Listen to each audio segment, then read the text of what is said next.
जनतेचा बाण उभा आमच्या हक्काचा, मायेचा खांब असा पक्का शब्दाचा.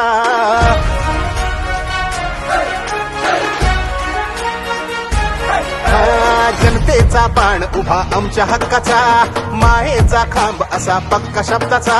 सर्व सर्व हृदयाचा तारा एक हा, युद्ध युद्ध हक्काचं जिंकणार. जोर जोर धनुष्याचा खेचुनी तुफानाला, शूर शूर वाट हा दाखवणार.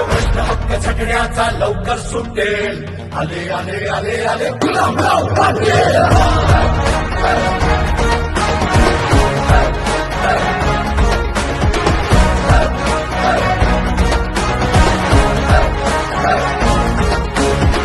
गाडी माग गाडी मध्ये बसला गुलाबराव गडी. हा हे मातीची नाळ यांची नाही सुटेल, वरी पाय तरी गगनी भिड.